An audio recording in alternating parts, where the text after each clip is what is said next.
Alors,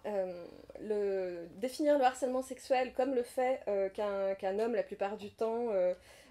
mette en place des pressions pour obtenir d'une femme qu'elle cède à des exigences sexuelles, c'est l'exception commune du harcèlement sexuel. Alors, cette idée-là, elle vient pas de nulle part. Elle vient d'abord un peu de l'histoire, parce que c'est un des avatars de la représentation de la sexualité masculine comme étant conquérante, guerrière, delosive,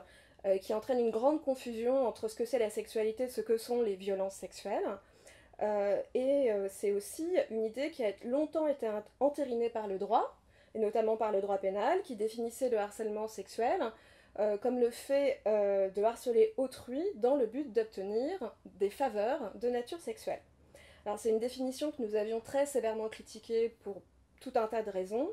mais notamment justement parce que c'était une vision très restrictive du harcèlement sexuel, uniquement définie du point de vue de l'intention du harceleur pour la protection de ses intérêts, mais pas du tout conçue du point de vue des conséquences sur les victimes, et qui excluait ce que les anglo-saxons appellent le harcèlement sexuel environnemental, ou que certaines personnes nomment, je pense de manière assez maladroite, le harcèlement sexuel d'ambiance.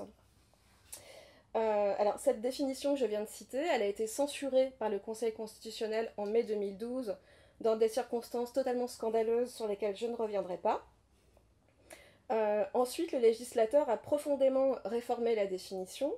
dans le code pénal, mais aussi dans le code du travail et dans la loi Leport portant droits et obligations des fonctionnaires,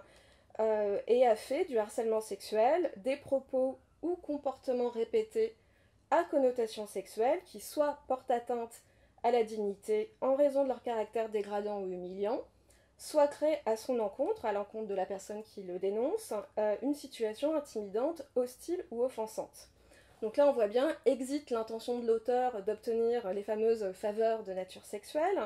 et le harcèlement sexuel est constitué à l'aune de l'atteinte à la dignité et des conséquences sur la personne qui s'en plaint.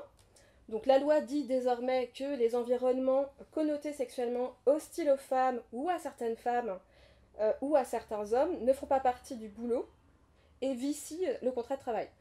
Donc pourquoi je dis à certaines femmes ou à certains hommes? Parce que la définition dit bien que c'est l'atteinte à la dignité de la personne qui se plaint ou l'atteinte ou crée à son encontre à elle une situation hostile, intimidante, etc. Ce qui veut bien dire qu'on n'est pas obligé de prouver que c'est objectivement pour toutes les femmes ou pour tous les hommes éventuellement des environnements insupportables, mais pour cette personne-là, dans cet instant particulier, dans un contexte donné.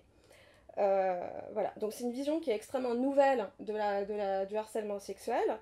et c'est ainsi que par exemple récemment un conseil de prud'homme a condamné un employeur